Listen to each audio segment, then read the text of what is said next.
Lu dengerin baik-baik yang gue mau omong di video kali ini, supaya tahun depan lu bisa jadi orang yang berbeda, ya. Orang yang berubah. Gue bikin video ini karena gue peduli sama lu, gue pengen lu bisa berubah. Gue pengen lu bisa jadi orang yang bermanfaat, ya. Baik untuk diri lu sendiri, lu bisa bermanfaat untuk orang tua lu bisa bermanfaat untuk kakak atau adik lu bisa support mereka atau lu bahkan bisa support pasangan lu sendiri. Supaya kita jadi manusia jangan mau ya cuman dipandang sebelah mata oleh keluarga, ya, oleh pasangan, oleh mertua, oleh siapapun, ya. Jangan mau dipandang sebelah mata. Alasan pertama kenapa lu masih miskin adalah lu nyaman untuk jadi seorang loser atau gue sebutnya pecundang. Setiap kali lu nggak punya duit, lu selalu tujuk orang, ya. Lu selalu salahinnya orang lain. Ini mentalitas yang dipunya sama orang-orang miskin. Mereka selalu nyari alasan atas kesialan di hidupnya. Ketika mereka gak punya duit, mereka salahin, oh bosnya kurang gaji mereka. Ketika mereka gak punya duit, mereka salahin pemerintah. Oh kenapa bikin kebijakan seperti ini? Keadaan ekonomi global pun lu salahin, ya. Bahkan keluarga lu sendiri pun lu salahin. Kenapa gue dilahirkan di keluarga yang miskin, ya. Gue pengen banget jadi kaya, kenapa gue dilahirkan di keluarga yang miskin. Kebanyakan orang kaya itu lahir dari justru keluarga yang miskin. Karena keadaan yang sulit itu bikin orang-orang yang tangguh. Semua orang, ya, dan semua hal lu salahkan atas diri lu yang gak bisa kerja keras. Padahal sebenarnya kalau kita mau lihat, ya, lu yang sebenarnya gak becus dan gak punya skill. Selama lu masih nunjuk jari ibaratnya keluar, lu masih nunjuk orang begini, lu gak akan pernah keluar dari yang namanya kemiskinan. Kita sebagai seorang pengusaha, seorang investor itu harus sering salahin diri sendiri. Karena ketika gue bikin keputusan di market itu gak ada yang bisa gue salahin kecuali diri gue sendiri. Orang miskin itu gak pernah fokus ke dirinya, ya. Karena kenapa? Hatinya itu penuh dengan kebencian, penuh dengan iri, penuh dengan dengki, ya. Ketika gue bikin acara misalnya kemarin, orang akan berkomentar, oh sales Bitcoin gitu. Padahal gue datang ke situ bersama triliuner yang lainnya, ya. Untuk ngajarin memang mereka-mereka yang emang udah pengen belajar gitu loh. Tapi yang pengen belajar ini sama di luar dikatain, kenapa? Karena dengan orang luar ngatain mereka yang datang dan pengen belajar, mereka ngerasa status mereka ini naik sebagai seorang manusia. Mereka miskin, hidupnya nggak enak, ya, nggak ada yang bisa dibanggain, diinjek-injek sama mertuanya. Yang mereka bisa lakukan apa? Ngatain orang di TikTok. Kan mereka cuma scrolling doang, mereka ngatain. Oh ini sales Bitcoin dan pengikutnya. Mereka nggak paham aset itu apa yang sebenarnya gue pengen ajarin di sana, apa yang didapatkan dari orang-orang yang datang di acara tersebut. Mereka nggak peduli, mereka mau nyalain semuanya kecuali diri mereka. Ya, iri dengkinya besar sekali. Dan kebenciannya luar biasa terhadap hidup dan dunia dan bahkan benci sama dirinya sendiri. Makanya gue kasihan kadang kalau orang seperti itu. Kalau miskin mintanya bansos dan paling hobi nyalain orang lain. Lu kejebak di ilusi yang diajarin, didoktrin selama ratusan tahun, ya, oleh Rockefeller, oleh orang-orang hebat lainnya. Mereka butuh kalian untuk jadi pekerja awal. Jadi mereka akan set sistemnya seperti itu. Oke, kita sekolah yang rajin, ya. Kita kerja keras, ya, bekerja sama orang. Kita cicil rumahnya, ya, KPR 20 tahun. Nanti ketika udah lunas KPR-nya, kita bisa pensiun nih, ya. Kita pensiun sebentar 5 tahun, habis itu kita mati. Belum sempat jalan-jalan, belum sempat lihat dunia. Belum sempat bahagian orang tuanya, belum sempat bisa bikin kakak dan adik lu bahagia. Itu yang gua sebut namanya skema perbudakan modern, ya. Lu sadar nggak mungkin selama 5 tahun ke belakang lu kerja, ya, gaji lu tuh nggak naik-naik, tapi barang-barang di sekitar lu naik. Ini ibarat lu lari di treadmill yang nggak ada habisnya. Ini treadmill yang makin kencang.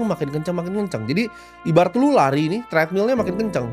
Akhirnya saking kencangnya, lu jatuh. Lu diajarin investasi, lu ngatain orang gitu.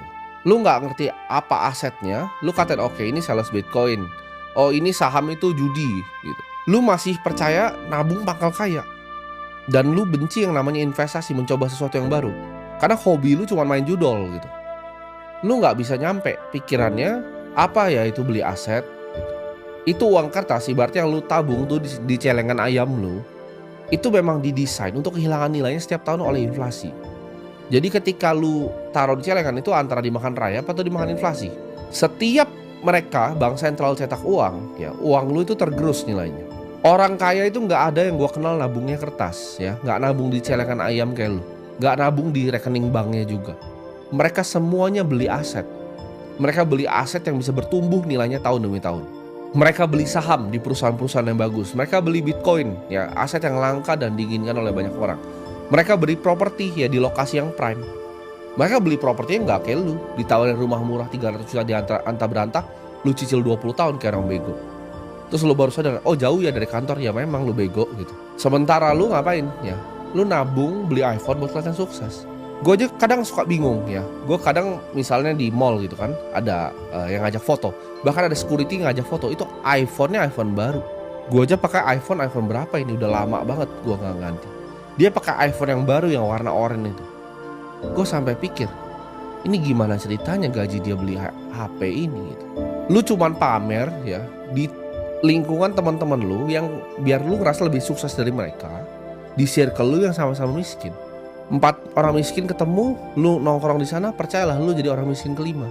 Itu mentalitas konsumen yang harus lu buang. Jangan lu gampang lu lihat cuman barang baru langsung beli. Mindsetnya lu harus ubah dari konsumen menjadi seorang investor. Oke, cuman nonton konten, gimana caranya jadi kreator gitu. Lu daripada ikutin bapak emak lu ya, cuma nabung di bank, deposito lagi. Kenapa nggak pikir, oh gimana ya cara gue analisa saham perbankannya? Gimana caranya gue jadi pemilik nih dari perusahaan ini? Apa aja sih yang gue harus pelajarin? Oh, kalau misalnya kita nabung di saham A, bank A, cost of fund-nya berapa? Oh, bank A lebih murah ya dibanding bank B. Oh, bank B tapi punya kreditnya mikro. Ya, punya pegadaian juga gitu. Oh, bank C itu loan-nya banyak korporat ya. Oh, dari A, B, C ini yang paling bagus yang mana? Yang dana murahnya paling banyak yang mana? Yang return on equity-nya yang paling banyak mana? Return on net tangible asset-nya mana gitu. Kalau ini yang gue sebut-sebut aja lu nggak ngerti, lu gimana caranya jadi orang kaya? Lu semua itu hoki. Lu hidup di era perubahan dan transformasi teknologi terbesar gue sebutnya dalam sejarah manusia. Cuman lu sia-siain semuanya. Ya informasi yang lu dapatkan seperti ini lu sia-siain. Ilmu-ilmu yang lu bisa dapatkan gratis dari internet lu sia-siain. Lu anggap diri lu pintar, lu arogan, dan lu ngatain mereka yang mau belajar. Ini era yang lu hoki banget. Lu bisa nonton seperti ini tuh hokinya luar biasa ya. Gue ketika awal mulai, gue akan bayar berapapun untuk bisa nonton video seperti ini untuk dapat mindset dari seorang triliuner. Lu tinggal nyalain kamera, pencet, keluar.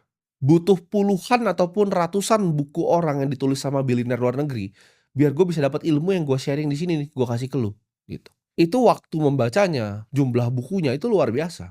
Dulu untuk menjadi kaya, ya lu harus punya karyawan banyak, lu harus punya 500 karyawan, 1000 karyawan, 2000 karyawan. Lu harus bikin pabrik, ya. Lu harus ngerti manufacturing, lu harus ngerti manajemen manusia. Era sekarang lu cuma butuh HP dan koneksi internet dan lu masih nggak bisa kaya, lu memang udah ditakdirin untuk jadi miskin. Apa yang lu lakukan dengan semua teknologi itu, ya? Lu cuma lihat algoritma itu jadi bagian yang makan hidup lu. Lu cuma never ending scrolling aja sampai otak lu jadi bego, jadi brain rot otak lu. Lu lihat orang kaya sedikit lu maki, ya kan? Lu lihat artis lu maki, lu lihat pemerintah lu maki, nggak ada yang nggak lu maki kecuali diri lu sendiri. Mungkin hidup lu emang udah cuma penuh sampah, jadi cuman itu yang lu bisa lakuin. Bantu orang nggak pernah, bantu orang tua nggak pernah, cuman bisanya nyalain orang lain. Ada anak ya, 18 tahun, ya gua kenal, ada podcastnya juga di tempat gua. Itu bikin uang 1 miliar gitu kan, 18 tahun. Dan lu masih skeptis, "Oh ini masih bisa nggak ya?" Gitu. "Oh ini orang mau nipu gua nggak ya?" Gitu. Gue juga kenal ada anak muda ya, sekarang sih udah jago dia, investor juga dari zaman gue belajar sama gue dari umur 16 tahun. Sekarang udah bebas, udah financial freedom, baru umur 21 tahun. Ada gue kenal juga anak 18 tahun punya digital agency, ratusan juta per bulan. Ini era internet, ini era di mana semuanya bisa jadi kenyataan, semuanya bisa dilakukan cuman handphone dan laptop dan otak. Tapi sayangnya apa? Dari video kemarin yang gue bikin gue bikin tuh. Gimana cara dapetin 100 juta. Udah ada orang yang tadi DM gue nih. Gue barusan tadi berangkat ke kantor ada yang DM gue. Bro Timothy, terima kasih gue dapat 100 juta pertama gue. Gue berhasil closing 3 klien pertama gue. Dia bikin chatbot AI, dia tunjukin ke gue. Ada orang yang langsung take action. Sedangkan lu cuma santai-santai. Mereka itu bukan lebih pintar dari lu. Mereka cuma lebih nggak arogan dibanding lu. Ya. Dikasih tahu apa nurut gitu. Gue liat semua teman-teman gue yang nurut sama gue, itu hidupnya berubah semuanya. Banyak orang sadar bahwa tahun ini akan jadi tahun penentu ya, antara lu jadi orang kaya baru atau lu jadi sampah di masyarakat. Kekayaan ketika lu dapat di usia yang muda itu akan compounding, akan gampang sekali jadi bola salju yang besar ya. Ketika lu berinvestasi, lu bisa sisihin, lu punya cash flow, lu akan jadi orang kaya dengan sangat cepat.